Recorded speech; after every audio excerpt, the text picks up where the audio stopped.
Akĩrugũria mũbango wa mĩaka 5 ya ũrĩa rũhonge rwa ũthuthuria wa mbegũ cia mĩtĩ megũkinyanĩria ũhandi wa mĩtĩ bilioni 15 bũrũri-inĩ, mũikarĩri gĩtĩ wa bodi ya rũhonge rũrũ Samson Mwathethe augĩte atĩ marĩ na mwĩhoko atĩ thirikari nĩ ĩkũmarũgamĩrĩra kĩmbeca gũkinyanĩria mũbango ũyũ. Talking with the minister and the ministry to make sure that the plan that we put today will be funded.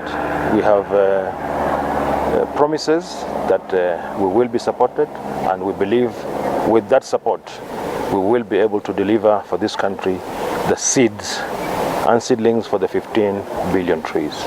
Ndagĩtarĩ Jane Njũgũna ũrĩa nĩwe mũrũgamĩrĩri mũnene wa rũhonge rwa KEFRI agĩtarĩria ũrĩa mũingĩ ũkũgunĩka kumana na mũbango ũyũ na ũrĩa megũkuruhania honge ingĩ cia thirikari nĩguo mahote gũkũria mĩũngũrwa mĩiganu gũkinyanĩria mũbango ũyũ. So significantly, ĩno nĩ ĩna more emphasis on the tree seeds for the 15 billion.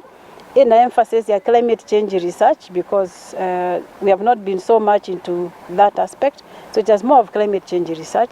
It has more of phytoremediation of pollutant environment. Itanya rĩao nĩ gũthuthuria mĩthemba ya mbegũ iria ibatiĩ gũkũrio gĩcigo-inĩ gĩa bũrũri kũringana na rĩera rĩakuo. Na ningĩ ũrĩa mĩrimũ ĩrĩa ĩtambanagio nĩ tũtambi tũrĩa tũciaranagĩra mĩtĩ-inĩ ũrĩa tũkũgitĩrwo gũtamba nĩguo gũtigĩrĩra mĩtĩ ĩrĩa yahandwo nĩ yakũra na gũkinyanĩria ihinda rĩa kũgethwo. Handũ-inĩ ha Inooro TV kuma ceceni-inĩ ya ũthuthuria wa mbegũ cia mĩtĩ Mũgũga kaunti-inĩ ya Kiambu, njĩtagwo Charles Gĩkunga wa Kariũki.